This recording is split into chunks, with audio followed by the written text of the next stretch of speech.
Hi, class. So this week's lecture, this week we are looking at legislation from the state perspective, and we're looking at some of those independent agencies that make up kind of our executive branch and definitely make up our bureaucracy. So since those are the topics we're talking about in the discussion this week, we're learning about Congress, we're learning about the roles of the president. I want to take some time to look at that bigger overall picture and just look at the whole bureaucracy.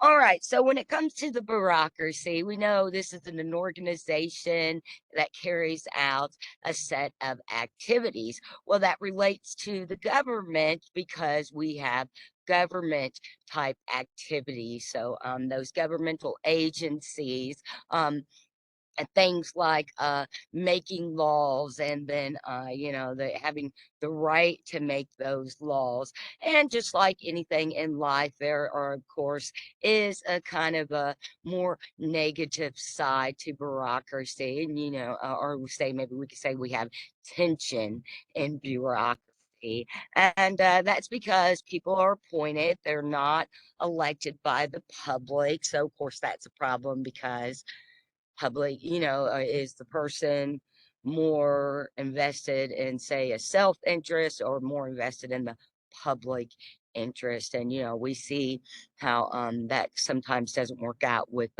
different types of political leaders. And then of course during the campaign process, everybody's going to make you think the other person is like not for the public interest, right? And then we have things like bureaucratic imperatives, and those are they're type of laws, regulations that are very technical and evidence based. And so sometimes those things are not necessarily popular, of the popular opinion, or the just not popular opinion yet. There's some type of need there that needs to be filled. An imperative is something that's really important. And I would say things like establishing the Department of Energy, highway departments, and different types of maintenances and stuff like that. We don't always like or think our government spends our money, in the best interest. When you go over the same pothole every day, you're like, well, there's my tax dollars at work. So it kind of things like that, maybe even more serious, like making more and stuff, just once again, just these really important needs that have to be met. And then, of course, the greatest thing about the bureaucratic process is all that red tape that you have to go through. And that probably relates down to us on the individual level. And, no matter where you go, what you do, you have all these forms and paperwork that you have to fill out. And then, when you start dealing with different types of social institutions, or, companies, governmental agencies, oh, and even like you guys with the military, right? You have all it once again, they're compartmentalized. Or we could go back and say that they have that specialization of labor, yeah, specialization of people's skills, and everybody's like doing their own little part, but it all relates to that whole, right? And so for most of us, we think that red tape, that it is just a bunch of mumbo jumbo, and it seems very inefficient. But having all that documentation, once again, I'm putting it in the perspective of like filling out paperwork. Of course there are a lot of privacy issues with our information, but as far as the red tape of bureaucracy goes, by having that information, it's data that helps keep the government in check. It's just another means of applying accountability to the system that we live under, right? And then the biggest part of the federal bureaucracy definitely comes in the form of civil service. And, we really don't even know how big a government is. I guess, with the more, we'll just use America as an example. The more complex a government gets, the more population that they are having to govern. There's so much branching out there that it's hard to get a good feel for, just how big our government is. And a lot of it is because of civil service and, these people that work in the government. And so, you have, of course, different tiers. You have operators, managers, executives, and of course, all of those do exactly what you think of when you would think of what is a definition of a manager or an operator. The people who do the daily, excuse me, the daily kind of grunt work. Those would be the operators. And then of course the executives, those are the people at the top. The manager, those are those people who are kind of that middle level there, to where they're kind of doing the grunt work too, but at the same time they're providing that structure and that organization to keep to keep things operating, right?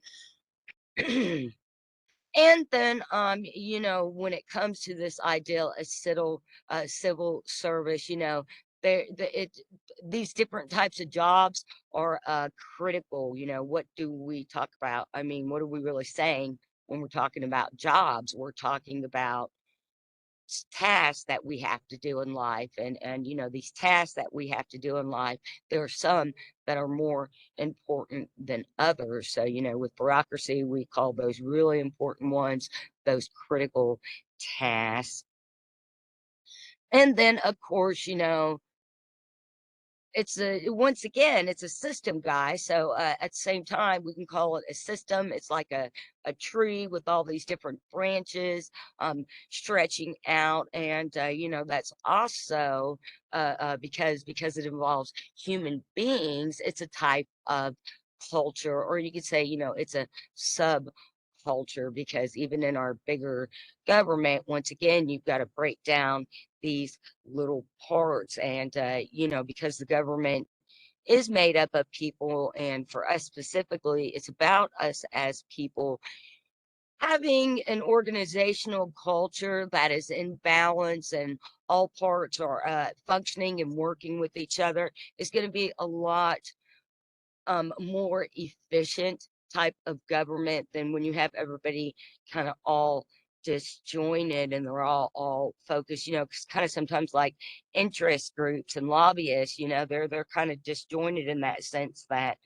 they can't really figure out how to come together to maybe get everybody's agenda, or at least a few of them pull in to get all their agenda. You guys see what I'm saying?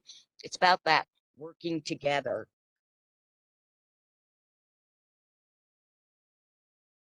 And so how do you do that? You have to have some type hush of motivation.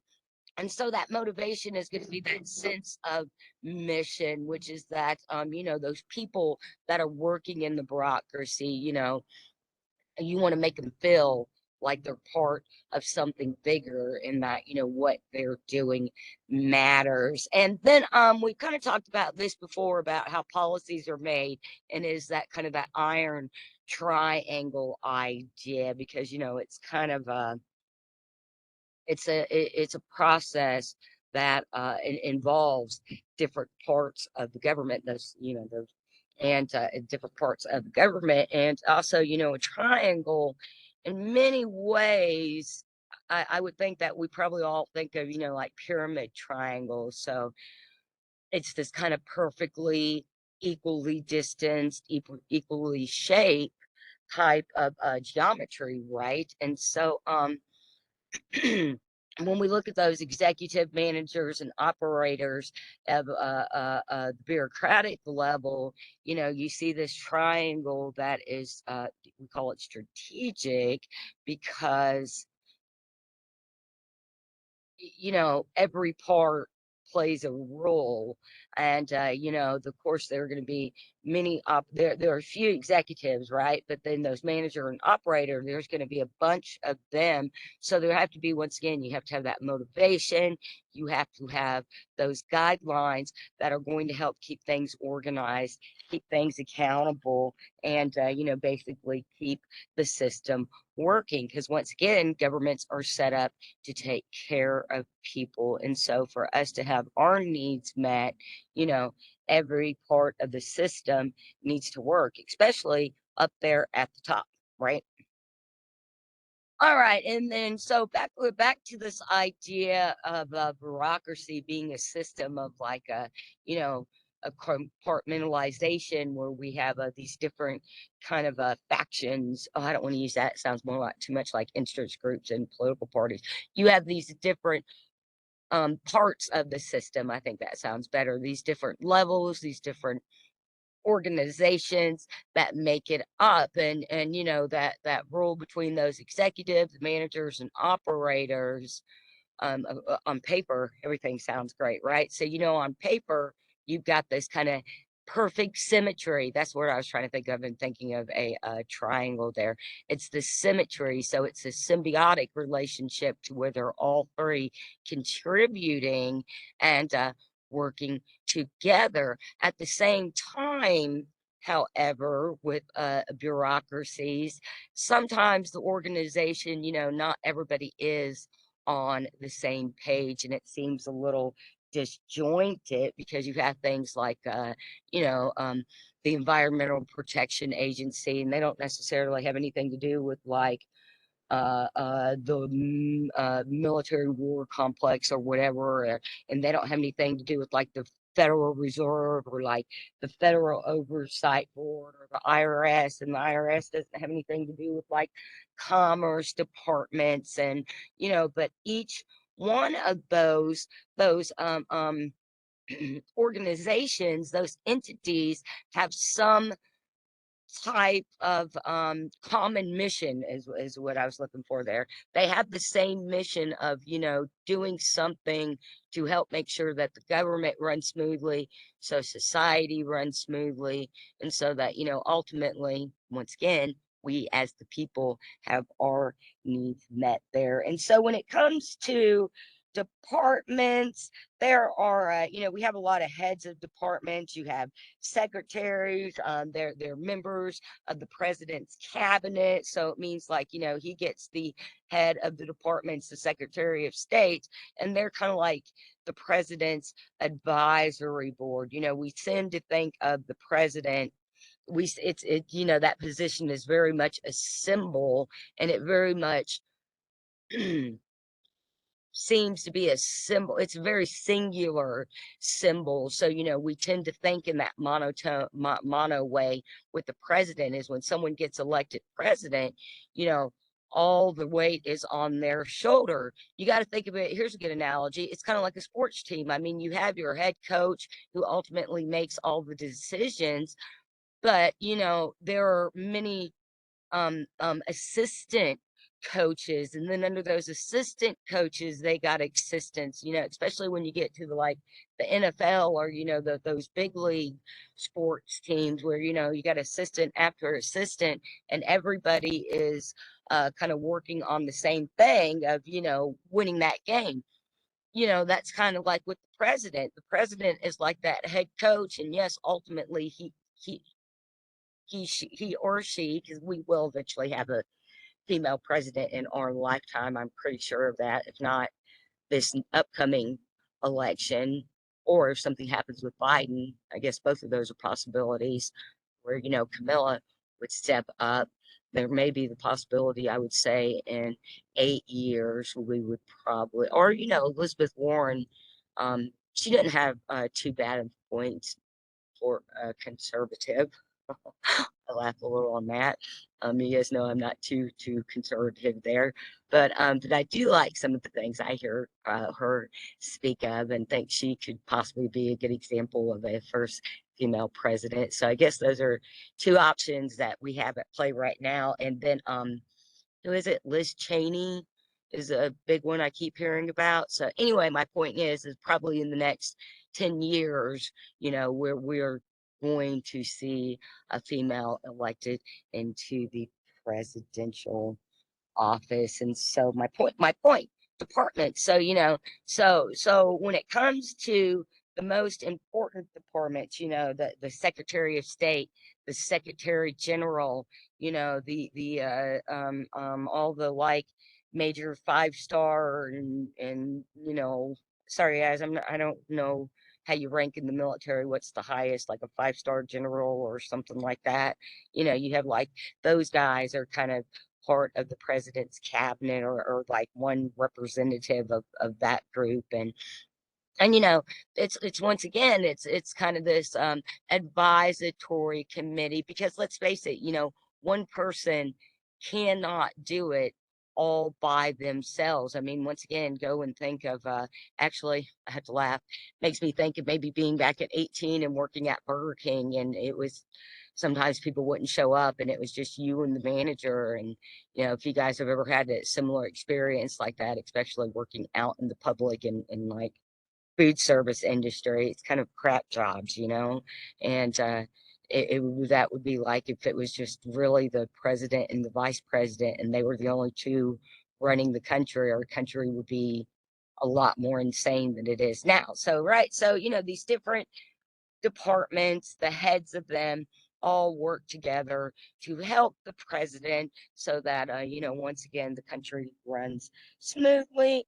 And then, of course, we have those independent agencies, and they're not part of the presidential cabinet. Once again, these are, a lot of them are independent agencies.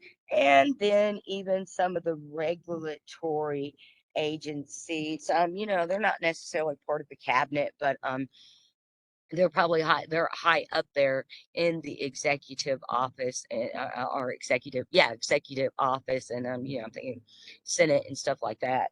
You see a lot of regulatory commissions and independent agencies talked about. And then of course you have government corporations, and they're the ones that they provide services that may, or they have services that perform services provided by private sectors. And a lot of that is based around money. I'm trying to think of a good idea, a good example. Coming back to something maybe like commerce, like a highway departments, so maybe like federal parks, but not necessarily just like the wildlife and agencies. Those may be poor examples. I'm not really thinking. Oh, corporation, commerce. There we go. Something like energy, maybe people providing power, or like the TVA, the government, ultimately started that here in Tennessee, but it's kind of a private organization. And then there's the nuclear power plant down there around Chattanooga, or outside of Chattanooga, somewhere where the TVA Valley dam is, excuse me, the TVA dam. That's the Tennessee Valley Authority. Back when Roosevelt started the civil service programs to get the country back going after the Depression, they created they created that to help basically get people here in the Southeast energy. A lot of it had to do with bringing electricity and, like, sanitation, so toilets and inside toilets and stuff like that to people. But there was a lot of farmland wiped out. There were a lot of indigenous people and just poor people in general that the TVA just kind of, they just got flooded there. But it might be that's probably a better example of a government corporation. But anyway, so yeah, let me finish that story. So then Brown's Ferry is one of man, I'm trying to go back to my teenage years. We're talking 30 years ago when I visited this place. I'm pretty sure it's still operational too. It was one of three nuclear power plants, and it had something to do with hydroelectric and the TVA there. Kind of interesting but scary place to be inside. I was like, am I going to get radiated? And then, once again, it seems a little disjointed because we have these different parts that are focused on things that don't necessarily work with each other or handed to each other.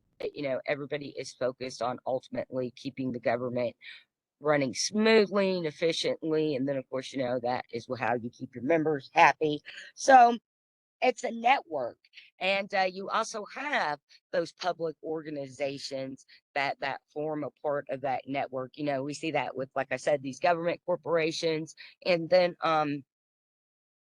just with private and public organizations. So, some of those would be like nonprofits, or those private type endowment where it's like a family, like the Susan B. Hopkins endowment. I think that's something for animals. I can't remember where I came up with that, but they're kind of like a private group that can be, federally funded, and they do like agenda type things with helping change laws and stuff like that.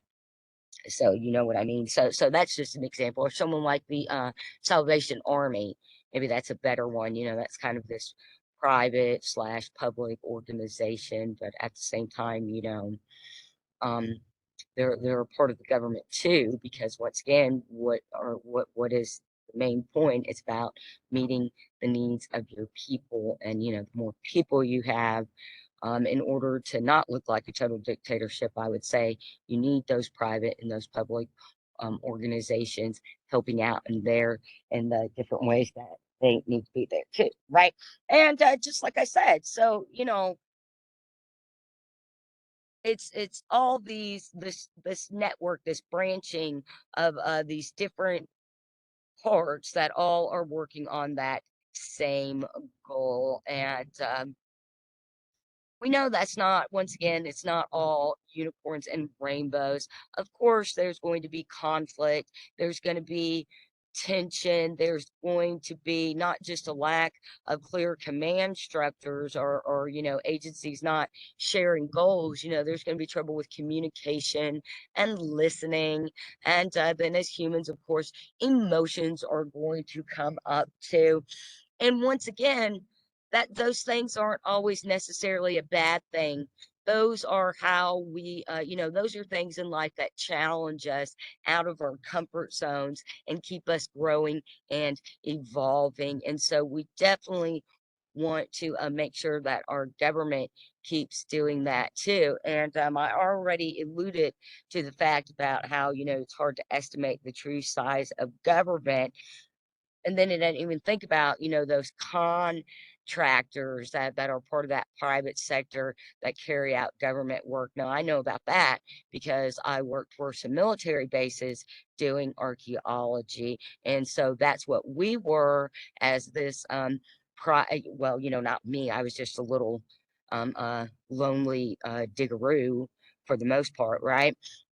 But we were contractors, and so they wanted to do something like they were going to build some new barracks or something on this military base. Well, they had to have, especially because it's um federal land, you always have to have surveys. They're OSHA rules apply. You have like there are EPA things you have to think about, and a bunch of other kind of environmental nature resource type based organizations that have to go out and look at that land. And that's true for any building. And in archaeology, they don't always it doesn't always round out there, because a lot of times, the bottom line is, if you have a neighborhood of say 100 homes. My husband does carpentry, so I understand this too.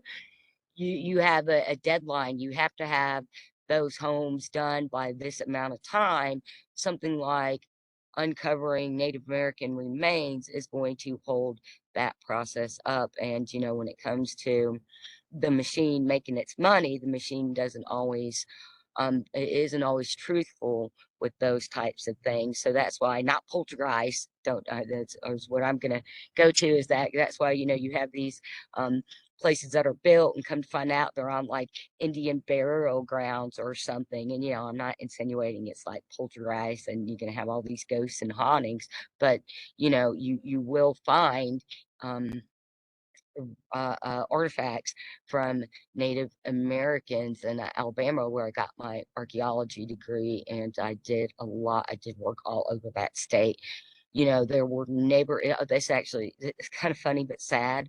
Um, there was a sod farm there close to the university, and sod, it's pretty much fake grass. And so once again, when they build these neighborhoods, they can't wait to plant grass. They have to go get these little square patches of sod and plant those, and then you water those, and then they root, and it's like you have these beautiful, green, luscious lawns for the housing, right?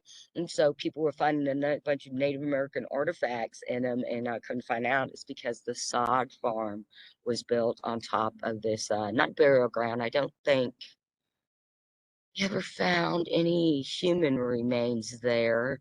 It was more like it's called the Davis Farm site in Oxford, Alabama. And they used to be in a historic farmhouse, and they had this graveyard with German shepherds. It was like 4 or 5 German shepherds, and I think they went back to like the 1800s, if memory serves me. And right across the street, behind the Hobby Lobby in that big shopping center, there was a stone mound, and that's a place that we worked to kind of help preserve, because they were going to tear down the little hill with the stone mound on it. And we got that saved. And then poor Davis Farm there, I think by now I'm not really sure, it's been a long time since I've heard about it, but I was pretty sure they had stopped doing the sod there. And I know my old professor was always trying to get that place protected. So anyway, so that relates back to contractors, is what I was talking about, is that you have to throw that's another, specialization there, that you have to have kind of the public working with the government with, because if you have contractors that are your buddies, that's called oh man, I can't even remember what that word is. But it was a big controversy with the Hoover Dam, because the president at the time um, was like he gave the contracts to build it and everything involved in it to like his group of poker buddies. And oh yeah, it was a huge controversy. So they pretty much had to make a law that I get nepotism is the closest word I can come up with, but there's a specific political word for it. And yeah, like I said, so so you have to, so once again, not always a smooth process, the bureaucratic process, and it's not always going to work out. But once again, we need that so that we can learn and grow. Hmm. And then next we have satisficing, and that's basically making a decision that is acceptable and good enough to get a job done. So that would be something like something like decisions taken with COVID-19. So you have these external and internal factors that are going to be at play, and how your government's ran, and how the citizens um kind of behave. And so sometimes you have to make those decisions to help keep the machine going, or find ways to do that. During COVID, it was kind of locked down and only essential workers, right? Things like immigration rates, things like recession, inflation, these are type of environmental factors, to where something has to be done kind of instantaneously, and or at least good enough to get a job done. I think that's probably more appropriate, because when you rush yourself too much, to find a solution, that's kind of, you tend to mess up more, right? And then, of course, you have those internal processes too, and prior experience, since professional, community, political ideology there. We're talking about the people that are part of the bureaucratic process. And, just like anything in life, I think, we want people who are skilled. Once again, specialization of labor. We want the people doing the jobs that they're capable of doing, and that we can trust them to do, right? And then, of course, that's something we could also argue with the COVID-19 that there's probably some weird things at play there with some of these internal and external factors, but that's not my place to criticize there.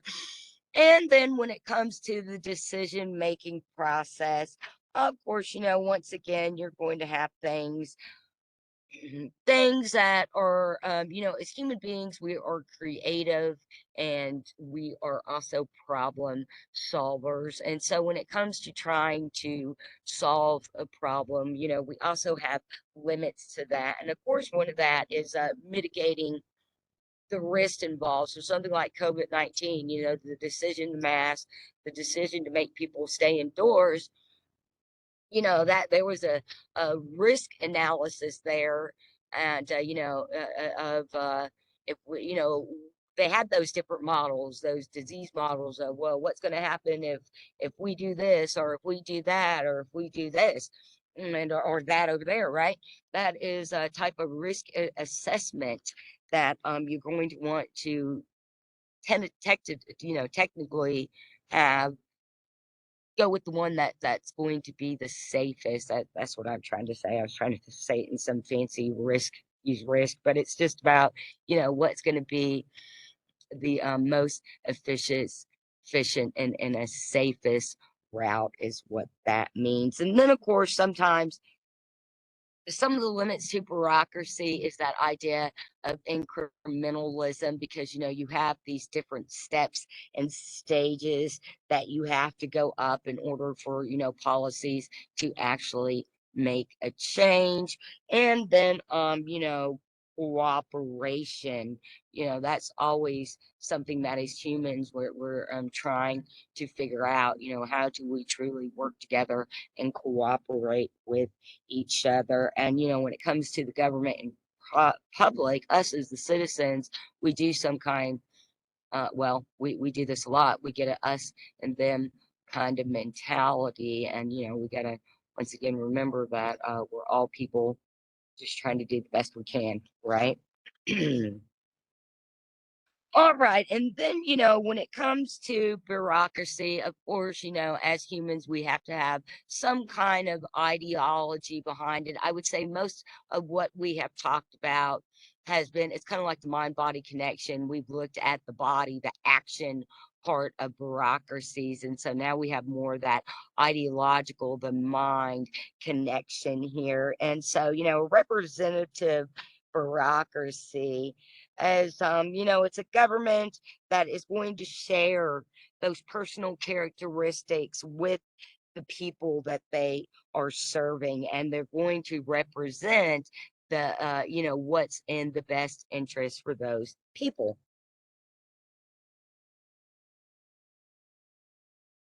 And so you have passive representation, and that's really, it's not passive, it's more just different tiers of working of representing the democracy. So with that passive one, it's more at your community level, and then the active, that's more where you start going up those tiers, and that's where we start getting those different departments and these different interest groups and different independent agencies and things of that nature.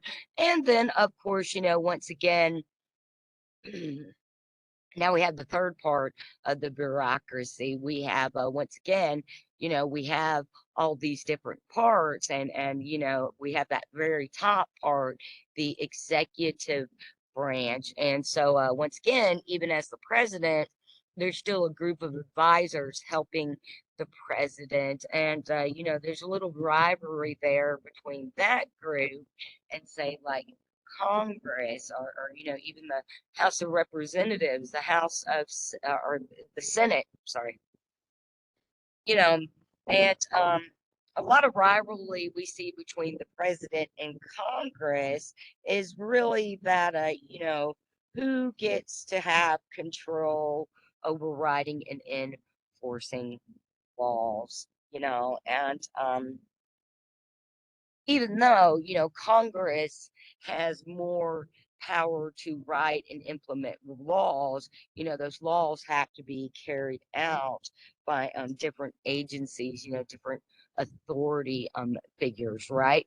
And so the president then is the one who makes sure that the laws get executed. It makes it for I got this vision of like Star Wars. It's kind of like in this sense, the Congress is like they're the Jedi's, they're Luke and Leia and Han Solo and Chewie, and their president is like Obi-Wan Kenobi in the sense of he's the one that leads them and shows them, and ultimately is the one that is teaching them by example. And that's where I'm getting to. The president is supposed to be the one who is faithfully setting the example and backing up Congress by, following the laws. And we have seen, oh gosh, since old Tricky Dick there, Nixon, I mean, there have been a lot more presidents that seem to think that they are above the law. I would probably or argue than not. And we've saw it once again. We saw it with Nixon, especially because Watergate. We always hear about Watergate. Once again, our government needs to grow. And then things like the Bush, even first Bush, there were a bunch of conspiracies theories in the New World Order because George Sr. did talk a lot about that, and then the second Bush presidency. And let's not forget Mr. Bill Clinton there and his little and faction infractions, I guess we can say, indiscretions while in office. And then some of the things that Trump has done, people would argue is probably not the most faithful execution of laws. But that's, of course, all something that is debatable, except for probably Nixon. That's probably one that probably most everybody is upon. Nixon was, that's why he's Tricky Dick, right? And then also, the way that the president figurehead is, being the example of following those laws is by um, appointing those heads of state, appointing those heads of those agencies that they feel are most morally and ethically apt to carry out those laws as well. And once again, there are quite a few presidencies I can think of to where we see, probably, like I said, and even like I said with the Hoover Dam, there way into the past, this of getting your buddies to be the member, to be the ones in charge of governmental offices, and is real tricky business there. Like I said, that's a level of nepotism that is really bad, I guess is what I'm trying to say. Let's see. Hold on, let me get my notes, guys. All right, and then of course, when it comes between controlling the democracy, or between this rivalry between the president and Congress, rulemaking, regulations, oversights, these are all things that Congress makes the laws on, and the president is supposed to help execute. And then, we also have, so let me say this first. So, both of these are types of oversight aspects of the government that help maintain that control and order. So, something like police, it's a good thing because it provides safety of the people. Fire alarms are a good thing so you don't burn your house and yourself and your family alive, right? But at the same time, I would say rivalry and control, once again, there's that negative dark side to it too, because, oversight, when is oversight too much? You know what I mean? Like something like the passing of the Patriot Act, that was a big one after 9/11, appropriately, since we're close to 9/11, was a big one that came up that was really about, that really involved this idea of oversight and safety. And, some people argue that the government was given too much power since then. And so we also know that when it comes to controlling the bureaucracy, excuse me, we have the court systems too. And so, the court systems are there to ensure that there's check and balance for us down here as citizens. And it's also a way to kind of go back up to the top. I mean, if we're dissatisfied with something in the government, you want to get a law change, your little local bakery, that's the only example I can come up with, sorry guys, wants to have a law change, the courts are there to help that. If you work for, let's say, the EPA and get mesothelioma, and it's because of that governmental branch, you can sue them. So, once again, it's kind of that oversight and helps us, things like that are oversights in the way that you don't give too much power to the president and to the Congress, because citizens need to citizens are just as important too. But then, like I said, those kind of things can also become very expensive, and time consuming. And, that's where it goes back to where we don't really think bureaucracy is to really that streamline of a process, because sometimes you have to go through a lot of red tape to even get something very simple done, and whose resources and time and energy and money is that taken up? You. So, I think that's why there are things we don't see change in society, because that's very discouraging. It's easy to lose motivation when you constantly you got a court. Let's, of course, hypothetical example, you're a Native American group, they're going to build a nuclear power plant on your reservation, which that has happened, but anyway, hypothetical, right? And you're trying to fight your state government. Oh, the KXL pipeline, actually, that's not hypothetical, that's real. A lot of Indian groups up there, South Dakota, Oklahoma, were very unhappy that that was going to come through their land, and we saw protests and things of that nature. It's so there's my point. So they're going up against this huge corporation that has billions and billions of dollars, and that pipeline is going to give that corporation like an exponential billions of dollars that the people at the tops of those companies, those CEOs, are just eyes bulging at the amount of money they're going to make if that ever goes through. And then you have these native groups that are trying to protest, and you of course we hear about the protest, but there were groups trying to petition their local representatives and electors. I know this, like I said, from when we were working to save that mound, that stone mound, and some of the other things I did with the Native American groups. It can get really exhausting and really frustrating. And then too, another example I could think of, something like rape or domestic abuse. Sometimes why women don't report those things is because the court system bureaucracy ties them up so much that it just you tend to kind of just give up. And then of course in those latter examples, sometimes people just don't believe you, and so that's be demotivating. And that was my point too. So it's a good thing because we have the courts there to help keep this check and balance between us at the bottom and the powers that be at the top. But sometimes bureaucracy can be pretty darn daunting, right?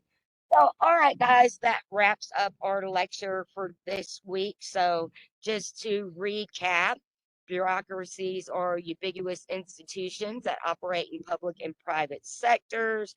People and democracies require government bureaucracies for the provision of essential services and goods. So, education, defense, once again, go back to commerce, highway departments, things like, we need the electricity, the poles to run electricity. We need the pipes for the sewage. Now, cell phone towers, running the new, like, high speed internet, things like that.